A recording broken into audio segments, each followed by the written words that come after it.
اللہ اللہ اللہ اللہ اللہ اللہ اللہ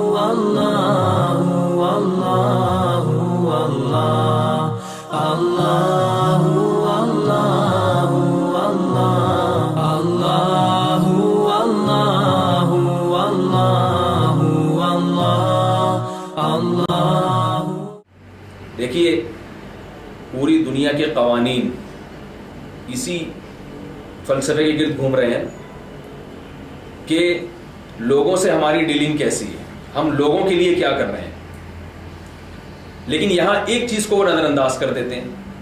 دنیا کے جتنے فلاسفر ہیں آج بھی جو مختلف قسم کے فلسفے پیش کر رہے ہیں انسان کو سیدھے راستے پہ چلانے کے لیے، ان کے ہاں اس سے تو بحث ہوتی ہے کہ انسان کا خیر خواہ کیسے بنے، لوگ ایک دوسرے کے خیر خواہ کیسے بنے۔ اخلاقیات ان کے ہاں پڑھائی جاتی ہے، بتائی جاتی ہے کہ آپ جب روڈ پہ سفر کر رہے ہیں، اگر کوئی روڈ کراس کرنے والا ہے تو آپ گاڑی روک کے اس کو پہلے سڑک پہ سے گزرنے دیں۔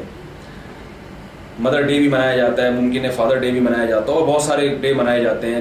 یہ سب اس لیے کہ تاکہ انسان ایک دوسرے کی خیر خواہی کا جذبہ رکھیں اور ایک دوسرے کے ساتھ خیر خواہی کریں۔ لیکن ان تمام لوگوں میں جو مذہب کو فالو نہیں کرتے، ان میں جو قدر مشترک ہے وہ یہ ہے کہ اپنے پیدا کرنے والے کے حق کو یہ نہیں پہچانتے، جس نے پیدا کیا اس کے بھی کوئی حقوق ہیں یا نہیں۔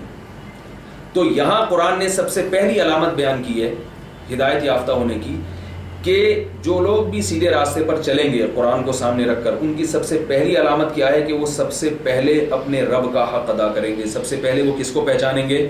اپنے خالق اور اپنے مالک کو، کیونکہ وہ یہ جانتے ہیں کہ ہم خود سے دنیا میں نہیں آئے، ہمیں کسی نے بھیجا ہے۔ یہ زمین خود سے چیزیں پیدا نہیں کر رہی ہے، یہ بیج خود سے اناج پیدا نہیں کر رہے، ان بیجوں کو کسی نے سکھایا ہے درخت میں تبدیل ہونے کا طریقہ۔ اس زمین کو کسی نے بتایا ہے کہ انسان کی تم نے کیسے خدمت کرنی ہے۔ تو سب سے پہلے یہ کس کا حق ادا کرتے ہیں؟ اپنے رب کا۔ اور حق ادا کرنے میں اللہ نے اس عبادت کو ذکر کیا جو سب سے زیادہ مشکل ہے اور جس کا ارتکاب بار بار کیا جاتا ہے، وہ ہے نماز۔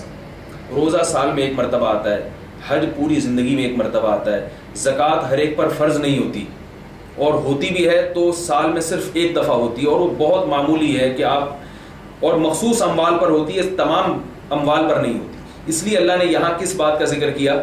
نماز کا، کیونکہ جو نماز کو ادا کرے گا وہ باقی حکام بھی اللہ تعالیٰ کے پورے کرے گا۔ تو فرمایا کہ الذین یقیمون ویقیمون الصلاۃ، ان کی پہلے تو ان کا نظریہ درست ہوتا ہے، غیب پر ایمان رکھتے ہیں، کیونکہ غیب پر ایمان نہیں رکھیں گے تو نہ نماز ہے، نہ زکوٰۃ ہے، نہ لوگوں کی خیر خواہی کا جذبہ، اور نہ اللہ کی اطاعت کا جذبہ۔ اس لیے غیب پر ایمان کو پہلے ذکر کیا۔ آگے فرمایا یقیمون الصلاۃ، نماز کو قائم کرتے ہیں۔ نماز قائم کرنے کا مطلب علماء نے بیان کیا ہے، عربی میں تقویم کہتے ہیں کسی شے کو، یعنی کسی تیر کو بالکل سیدھا کر دینا۔ نماز، قرآن مجید میں نماز پڑھنے کا تذکرہ کہیں بھی نہیں ہے، جہاں بھی اللہ نے ذکر کیا اقامت صلاۃ، نماز کو بالکل سیدھا کر دینا، ظاہری لحاظ سے بھی اور معنوی لحاظ سے بھی۔ ظاہری لحاظ سے کیا ہے؟ آپ مکمل وضو کریں، آپ باقاعدہ خشوع خضوع سے سنت کے مطابق نماز پڑھیں، ہاتھ باندھنا جہاں باندھنے ہیں وہاں ہاتھ باندھیں، آپ نے جس طرح کھڑے ہونا ہے، جس طرح رکوع کرنا ہے، جو کیفیات رسول اللہ صلی اللہ علیہ وسلم سے منقول ہے، ظاہری کیفیت بھی آپ کی بالکل اس کے مطابق ہونی چاہیے، اور معنوی طور پر بھی، یعنی نماز میں آپ کا دل لگے، آپ دل لگانے کی کوشش کریں، جو آپ پڑھ رہے ہیں وہ آپ کو سمجھ میں آ رہا ہو، نماز بتا رہی ہو کہ یہ شخص اللہ کے سامنے کھڑا ہوا ہے، آپ کی کیفیت ایسی ہونی چاہیے۔ اس طرح خشوع و خضوع کے ساتھ نماز پڑھنا، جماعت کی پابندی کا اہتمام کرنا، اس عمل کو اقامت صلاۃ کہا جاتا ہے۔ تو اللہ فرماتے ہیں جن لوگوں کو اس قرآن سے ہدایت ملتی ہے، ان کی نظریات کی اصلاح کے بعد ان کی سب سے پہلی علامت یہ ہوتی ہے کہ وہ نماز کو تیر کی طرح سیدھا کر دیتے ہیں، پابندی سے پڑھتے ہیں، اپنے رب کا حق پہچانتے ہیں۔ اور اللہ نے جو نمازوں کے اوقات رکھے ہیں، یہ اوقات بھی ایسے رکھیں جس میں اللہ کی قدرت کا بہت زیادہ اظہار ہوتا ہے۔ فجر کا وقت ہے کہ جب ایک دن ختم ہو کے دوسرا دن شروع ہو رہا ہے، تو انسان کو احساس ہوتا ہے کہ اللہ تعالیٰ نے میری زندگی سے ایک دن کم کر دیا، اور اب اگلے دن کا سورج مجھ پر طلوع ہونے والا ہے، اس کی روشنی شروع ہو گئی ہے، تو میں اپنے رب کو یاد کروں، اٹھ کے اس کے سامنے سجدہ کروں۔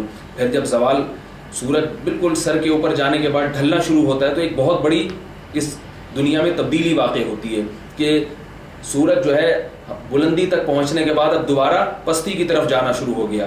تو ایک وقت کے اندر ایک بہت بڑی تبدیلی ہے.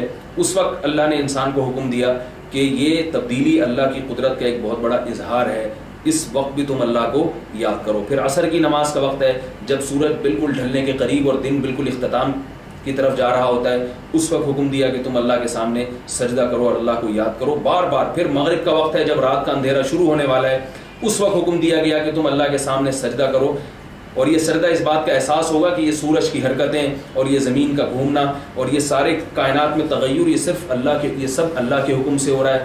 اور اللہ بڑا محسن ہے جس نے ان تمام چیزوں کو ہماری خدمت میں لگا دیا, لہذا ہم اس کے جا کے شکر ادا کریں گے اور اس کے سامنے سجدہ کریں گے. پھر عشاء کا وقت ہے, جب بالکل رات ہو جاتی ہے, لوگ سونے کے لیے بستروں کی طرف جاتے ہیں, اس وقت ہمیں حکم دیا گیا کہ ہم اللہ کی عبادت کریں. تو یہ 5 ٹائم, اس میں پورے 24 گھنٹوں کا ایک احاطہ ہو جاتا ہے. اس میں مسلمان کو, اللہ پر ایمان لانے والوں کو حکم دیا جا رہا ہے کہ تم نے دن میں 5 مرتبہ پاک صاف ہو کے طہارت اختیار کر کے اپنے رب کے سامنے سجدہ کر کے یہ بتانا ہے کہ ہم رب کا پر صرف زبان سے ایمان نہیں رکھتے کہ گاڈ از ون, یا صرف ہم فار گاڈ سے لوگوں کو بات پہ اللہ کے حوالے دیے جاتے ہیں نا کہ بھی اللہ کا واسطہ دے کے میں تمہیں کہتا ہوں. تو کیا ایک کافر کی زندگی میں اللہ کا تصور صرف ایک دوسرے کا واسطہ دینے کے لیے اور قسمیں اٹھانے کے لیے؟ اللہ اللہ اللہ اللہ اللہ اللہ اللہ اللہ